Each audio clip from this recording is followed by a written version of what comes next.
Hey, what's up, guys? Welcome back to Guys and Magic. This is Hunter and Riley. Say what up, Riley. Hello.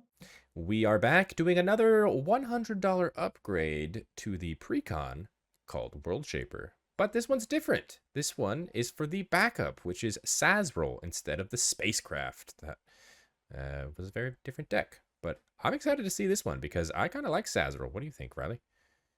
Um, I like this commander. I for whatever reason, I don't know why, and it's just obviously it's a new kind of card type. So spacecraft haven't had as much time for it to grow on me as well creature, obviously. Uh, but I like commanders that are able to get in for damage. This one obviously is able to do that very easily since it's always a creature. It's just going to be turned on unless I don't know something happens to it. So I'm a big fan of this commander. As far as like the deck goes in total, I gotta say this is also like generally a really cool deck. I feel like this is one of the decks that like you can upgrade for relatively cheap. This is a deck too that like just as like a little bit of a heads up, like I've got Evolving Wilds and Terramorphic Expanse, and they're staying in the list. So if you want to play with some weird lambs that I normally hate, this is a good deck. Well, before we get into the deck and all that jazz, I just want to remind everybody to hit the like button and subscribe to the channel if you haven't done so already. And if you wanted to see the face commander, that's over on the YouTube channel already, right there for you. But talk to me. What is Szarel? What does it do? He is the Genesis Shepherd, which is pretty cool. He is two, a black, a red, and a green for a legendary creature insect druid. A 2/5 with flying, and it says you can play lands from your graveyard, which is so cool on a commander. It also says whenever you sacrifice another non-token permanent during your turn, you put a number of +1/+1 counters equal to Szarel's power on up to one other target creature. Now, obviously, you're going to be using this ability to pump up your board. He starts off at only 2 power, but we have some ways to be able to mitigate that, make that a little bit bigger or better for us. Um, and basically, this is just going to be like a lands deck where you're kind of going big, which I really like. Yeah, I'm here for this card. I am the +1/+1 counters guy, as I'm known here on the channel. This is up my alley. So I'm very excited to see what you do. So let's not keep the people waiting. Let's go ahead and jump straight into these additions. It looks like we are adding in some brand new cards into this deck. Yeah, so if you watched the $100 for the face commander, I'm not going to lie, I tried to make some deviations, but these cards are just way too good not to include them in both renditions of the deck. So regardless of what you're planning on playing, which commander, yeah, you got to go buy these. Ice Till Explorer is 2 and 2 green for a creature insect scout. It's a 2/4. You can play an additional land on each of your turns. You can play lands from your graveyard, which is actually kind of redundant here. But then it also has landfall whenever you play a land you mill a card. So this is really cool, and that you're kind of setting yourself up. You're fueling that graveyard, and because you're able to cast, or because you're able to play additional lands, you now have access to so much more. If you have access to like even just like an Evolving Wilds, you can really start to ramp like crazy with your commander, and then with this in play. Yeah, I Still Explore low key is starting to become one of my favorite cards from this entire set. This is such a good card. Oh yeah. Up next, I have Famished World Sire. This is 5 and 3 green for a creature Leviathan. It is a 0/0 with Ward 3, and it has Devour Land 3. So whenever it enters the battlefield, you can sacrifice any number of lands, which with this deck, that's totally fine. We can just play them again from the graveyard. And then this is going to enter the battlefield with 3 times that many +1/+1 counters on it. So for example, if you sacrifice 3 of your lands for this Devour, it'll come in as a 9/9. This is a great way to just get a gigantic body in play. It's also be able to fuel your graveyard. And if that wasn't enough, it also says whenever this creature enters, you look at the top X cards of your library, where X is this creature's power. You put any number of land cards from among them onto the battlefield tapped, and then you shuffle. More likely than not, you're going to end up netting this positive and just being able to dump a massive number of lands just directly into play, fuel your graveyard, have a big threat. I love this card. This card, it is such a powerhouse on a card. It is expensive for a reason because that ability is nuts. Like, and once you get it down with Ward 3, really good protection. Oh yeah, I mean, if you just cast this thing on curve, let's say for example, you have 8 lands, you cast this, you just like built up your mana base that way, and if you want to, you can sack all 8 of those lands. This is now a 24/24 with Ward 3. And then you get to look at the top 24 cards and just drop all Yeah, your lands. there you go. Yeah. Whenever something says, hey, you got to pay 4 mana for a Path to Exile, I'm here for it. Yep. And then The last new card, or at least the last new creature that I'm throwing in here, is Might Form Harmonizer. This is 2 and 2 green for a creature insect druid. It's a 4/4. It has landfall. It says whenever land you control enters, double the power of target creature you control until end of turn. It's also got a warp for 2 and a green. This card I really love because we're playing a bunch of lands every single turn, and we care about the overall power of our commander because it's putting +1/+1 counters on things.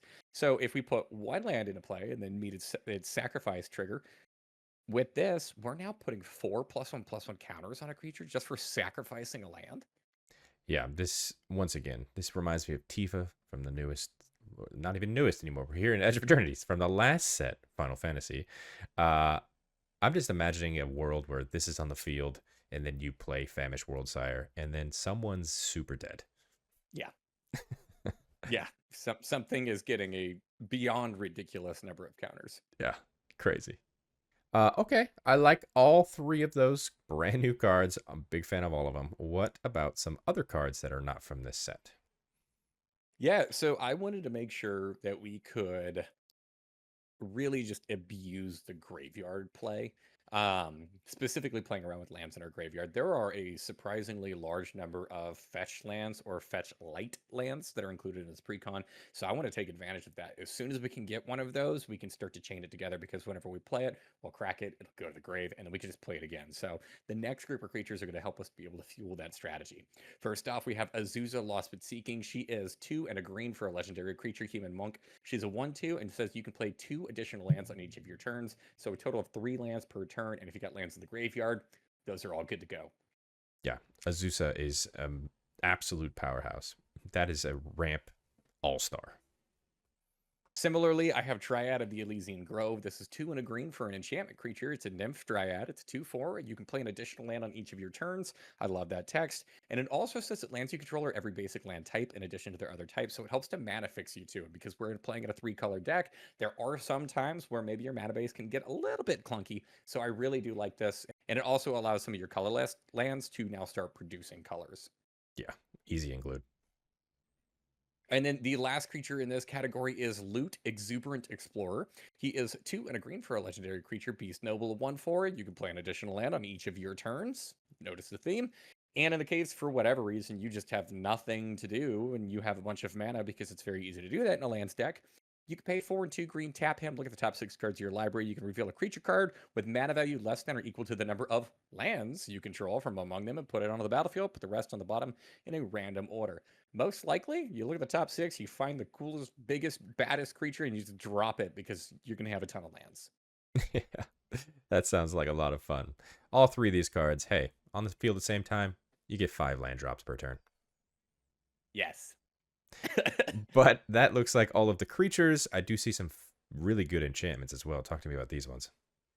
Yeah, so the first enchantment that I put in here, I wanted to have something just to help synergize a little bit more with the commander to be able to make our commander a little bit bigger and just a little bit beefier. That way we can spread more love to our team. And that's going to be Retreat to Kazandu.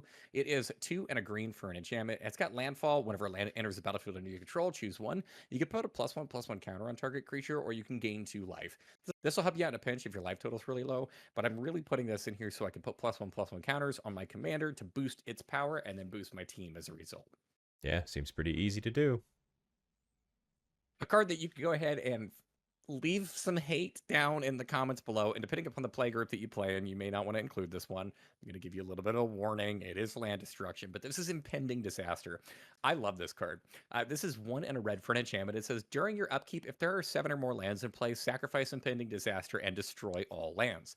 This is so powerful with this deck because our commander allows us to play lands from our graveyard, meaning that unlike our opponents who may potentially now be in top deck mode trying to be able to rebuild their mana base and rebuild their board as a result, we don't have to worry about that. We can still guaranteed get our land drops, assuming that our commander sticks around or one of the other creatures that allow us to play lands from our graveyard.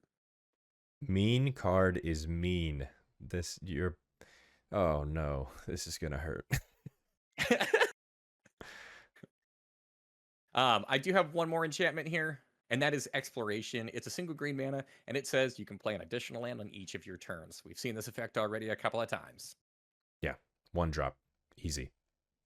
Turn 1, exploration. But that is all of the spells in the deck. I do see some lands. Which ones are we adding?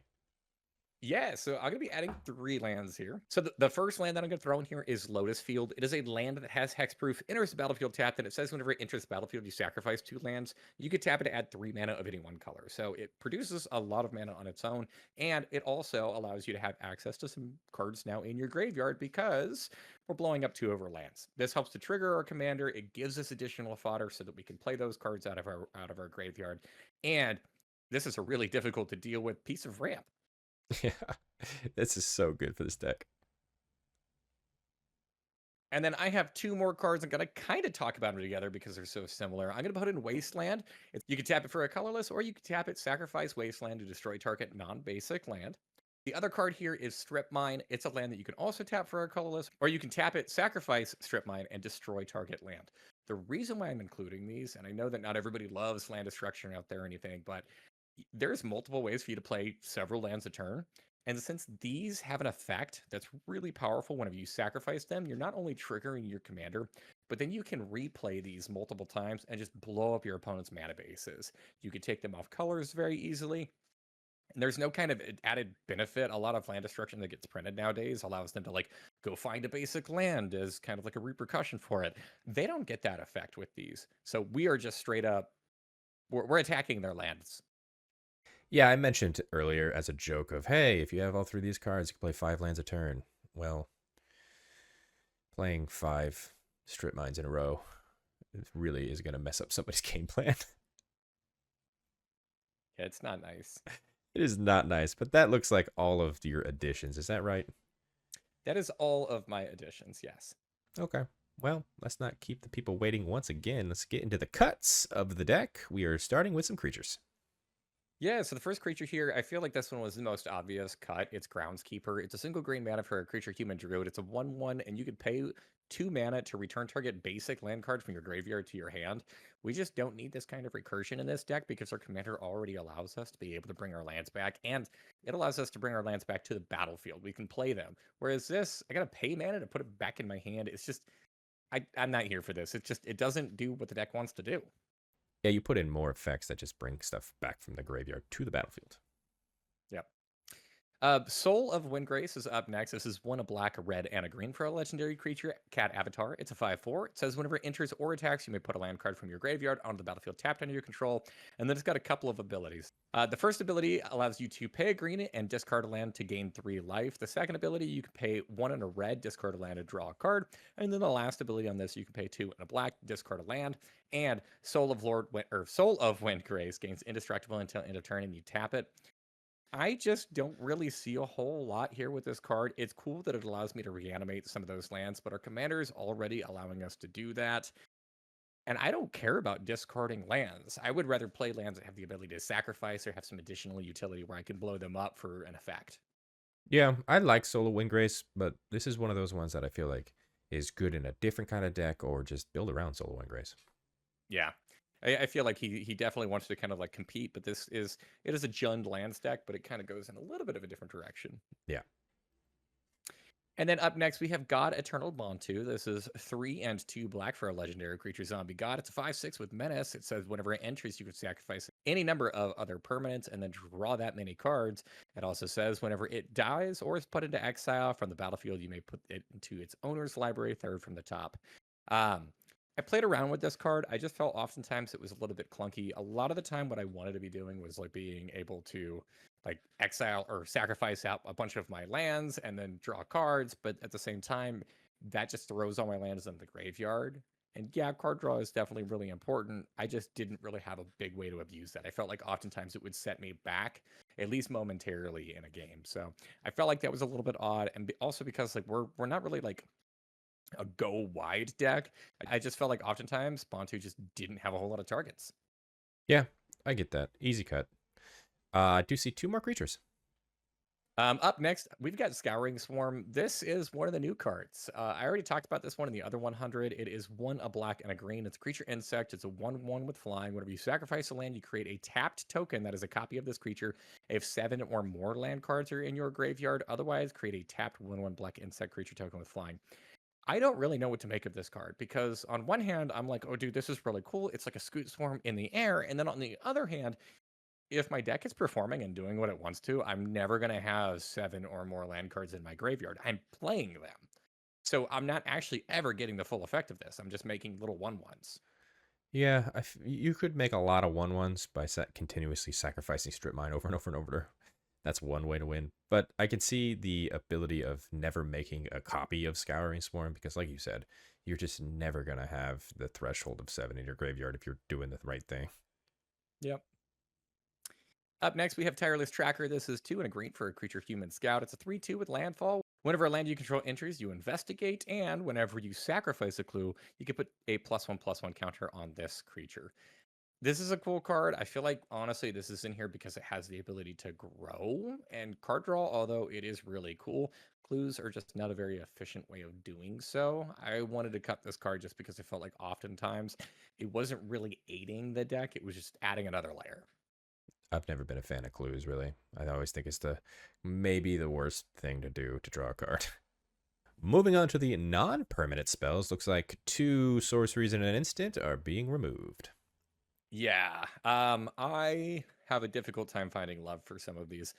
Formless Genesis is 2 and a green for a kindred sorcery. It's a shapeshifter. It's all creature types, which is kind of cool, I guess. You can create an XX colorless shapeshifter creature token with Changeling and Death Touch, where X is the number of land cards in your graveyard, and this has retrace. Once again, like what I mentioned with the insect earlier, if we're doing what our deck wants to be doing, this isn't making us creatures. You get maybe a 2/2, maybe a 3/3. And for 3 mana, that's it. No thanks. Yeah, it's not great. And then even past that point, like retrace, it's cool that I get to do this twice, but I've got to discard a land card now. Yeah. Also, not what the deck wants to do. Mm-hmm. Planetary Annihilation is a new card, and I may end up slotting this in some deck. I just feel like this is just not where I want it. It is 3 and 2 red for a sorcery. It says each player chooses 6 lands they control, then sacrifice the rest. It deals 6 damage to each creature. I just feel oftentimes that, like, number one, um, you're probably never going to play this because either your opponents have less than 6 lands and that just does nothing, or if they do have 6 lands, they probably have other mana production sources as well. So, like, are you actually hurting them? Yeah. I don't know. It's a weird wannabe board wipe. You know what it is? It's not mean enough for you. It's not. It says everybody gets to pick 6 lands. I mean, like on a 4-player pod, that's 24 lands that get to stick around. Impending Disaster for only 2 mana, make sure that nobody gets lands. Who needs lands? Not Exactly. us. And then lastly here, this is Windgrace's Judgment. It is 3, a black, and a green for an instant. For any number of opponents, destroy target non-land permanent that player controls. 5 mana removal is a lot. It's too much for me to hold up. It's going to take my entire turn, basically, for me to be able to do this. And I'm going to make an enemy with everybody at the table. Yeah, it's okay at best. And finally, we did see you add some really mean lands. What lands are we removing to make room? I am cutting Wastes. I don't understand why this card is printed in this list. There is nothing that cares about Wastes in this deck. I'm cool that it's here. I like it. I wish it got new artwork. It would be really cool if it had like a planetary artwork, but But no. this is where we are. Yeah. Yeah. I'm also going to be cutting Viridescent Bog. This is one of the filter lands that you have to pay into. It is a land that does not do anything on its own, but if you pay 1 mana and tap it, you can add a black and a green. I just don't like lands that are a little dependent upon me having other things for me to do. And then Canyon Slow and Vernal Fen are part of a land cycle. I'm going to be cutting both of them. They both say that they enter the battlefield tapped unless you control 2 or more basic lands. And the kind of cool thing about them is that they both have land types. Vernal Fen is both a swamp and a forest, and then Canyon Slow is both a swamp and a mountain. Because of our color combination breakdown, I felt that we could kind of go a little bit lighter on these colors. Ultimately, we'll be okay. I don't really need a whole lot of black or a whole lot of red. This deck is very predominantly green, and we still have enough mana sources to be able to make that happen. Plus, so many of our fetch sources coming in green too. So as long as we have a forest, we should be overall good. And these lands are just a little too slow. Yeah, that makes sense. Get them gone. But Riley, is that it? Is that your entire upgrade for Szarel? That is it. Okay. Well, my question for you is, we saw all the prices on the screen of the cards of your additions. When you add all those up, what's the total amount of money you spent to make this deck better? Keep in mind there are a couple of inclusions from this set, so this is going to fluctuate. It's $100.51, so I got it pretty close. That's perfect. I'll take that because, like you said, this is pre-order prices, so card prices will go down. Just note that we are recording this even before pre-release weekend, so hey, prices will come down. But Riley, Szarel looks mean. How do you feel overall about that commander and how the deck performs now? As a whole, and just like straight out of the box, I do have a preference for this commander over the spacecraft, just because the spacecraft doesn't actually do anything on its own. Where this, I feel like, not only helps to propel the deck forward, but it really opens a lot of new avenues for you to be able to play with the deck. That's it does make it feel very unique. So I like this one a lot. Also, the artwork on this card is fantastic. I love the color scheme involved in this. So this one's super cool. This is a precon that I'm kind of tempted to pick up. And paper and just have myself. Yeah, I could see you playing this and putting the exact inclusions into the deck and making our pod miserable. That's what I do. But that is going to do it for us today. If you guys like that video, hit that like button and subscribe to the channel if you haven't done so already. If you wanted to see this full deck list, it is right there in the description. Click on it. Play test it yourself. It's a lot of fun. And while you're down there, comment. Say, hey, I like these additions. Or something maybe that Riley missed. Comment down below. Or something that Riley took out that you didn't like. Also comment that too. And if you check out the description, you'll also see links to all of our social media accounts. Follow us on those as well to keep up to date with everything else that we got going on. And on the screen right now, there's all of our Patreon subscribers. Thank you guys so much for your added support. It really does mean the world to us. If you guys want to check out what they're seeing, which is not here on YouTube, click the link in the description and also consider subscribing because they got to see this video early.